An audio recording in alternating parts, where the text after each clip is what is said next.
Malumunuz üzere bağımlılık denildiği zaman daha çok akla gelen alkol ve madde bağımlılığı olmaktadır. Ama son yıllarda davranışsal bağımlılıklardan olan kumar bağımlılığı da gittikçe toplum içerisinde yaygınlaşmaya ve daha çok ses getirmeye başladı. Bunun çeşitli sebepleri var. Daha önce kumar oynamak için hani fiziki bir ortama gitmeniz gerekiyordu. Çevrenizin ona uygun olması gerekiyordu. Ülkemizde malumunuz üzerine kumarhaneler kapatıldı. Yasal olarak Türkiye'de şu an kumarhaneler yok. Ama teknolojinin gelişmesiyle, dijitalleşmenin artmasıyla kumara erişim maalesef dijital yollarla, telefon ve internet üzerinden daha kolay olmaya başladı.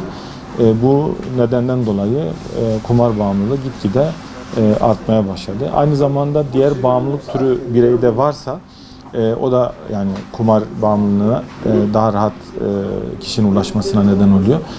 Şöyle bunu özetleyebilirim. Alkol bağımlısı bir kişi, madde bağımlısı bir kişinin kumar illetinin içerisine girmesi, bağımlılığa maruz kalması da daha kolay oluyor. Yani bir domino etkisi yaratıyor yani bunlar birbirinin içerisinde ve bu şekilde maalesef kumarla ilgili Yeşilay verilerinde de son yıllarda danışan sayısının artması bu bağımlılık türünün de arttığını göstermektedir. Bütün bağımlılık türlerinde maalesef yaş skalası gitgide daha aşağıya düşmekte. Bu bizim istediğimiz bir şey değil. Ama az önce anlattığım durumdan dolayı yani dijitalleşmenin, işte arkadaş çevresinin bunların hepsinin bunun üzerinde ciddi bir şey var, etkisi var. İşte ilkokul çağlarına, ortaokul çağlarına madde kullanımı, işte kumar bağımlılığının düşmesi maalesef istemediğimiz bir durum. Ama gitgide bu durum daha da yaygınlaşmakta. Bunun da en büyük nedeni de dijital dünyanın bu konuda verilmesi, düzgün kullanılmaması, ebeveynlerin bu konuya dikkat etmemesi, gerekli eğitimlerin, uyarıların yeterince yapılmaması ve kumar endüstrisinin bireye ulaşmak için her türlü yolu mübah görmesi. Yani çocuğun evde oynadığı basit bir oyun veya bir spor uygulaması veya işte girdiğiniz bir haber sitesi, yerel haber olur veya ulusal haber olur. Bunların hepsi maalesef çok korunaklı değil ve bireyi kumarla yüzleştirebiliyor. Şu an bir yaş kısıtlaması yok. Hiç ummadığınız insanlar, sosyoekonomik durumu iyi olan insanlar veya genç insanlar, çocuk diyebileceğiniz yaşlarda da maalesef kumar bağımlılığı görülebilmekte.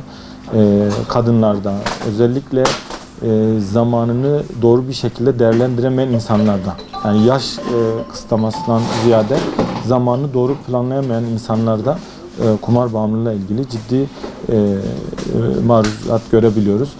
Bunu da şöyle özetleyebilirim. Yani kişi ne kadar boş kalıyorsa, çalışma ortamında, ev ortamında, sosyal ortamında ne kadar boş kalıyorsa olumsuz alışkanlıklara, bağımlılıklara da o kadar maruz kalabiliyor. Örnek vereyim, gece nöbetindesiniz, hangi bir işte güvenlik işi olsun veya farklı bir iş olsun, sosyal bir iş olsun. O saatlerde zamanınızı eğer doğru bir şekilde değerlendiremiyorsanız, zamanınızı eğer teknolojiyle, telefonla, tabletle uğraşarak geçiriyorsanız kumar bağımlılığına maruz kalmanız o derecede daha yüksek oluyor. Özellikle son yıllarda spor kulüplerinin yani kumara özendirici reklamlar yapması, dijital ortamlarda yeterli filtrelerin yapılamaması ve kumar reklamlarının yapılması, basit oynanabilir oyunlar yani yine kişiyi yani kumara çok rahat bir şekilde yönlendirebiliyor.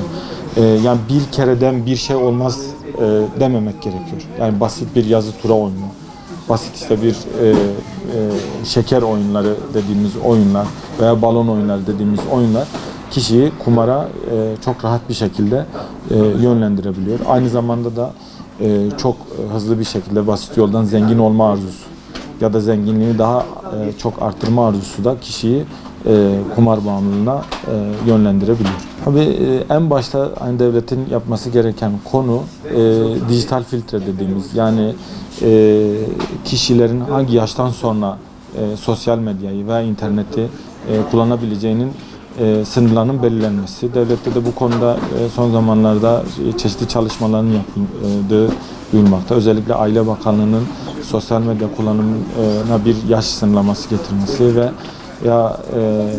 veya sosyal medya hesaplarında işte kimlik doğrulama sistemlerinin gelmesi, aynı zamanda bazı internet sitelerine erişimlerin engellenmesi, hem ahlaki hem de bağımlılık yaratan sitelere erişimin engellenmesi.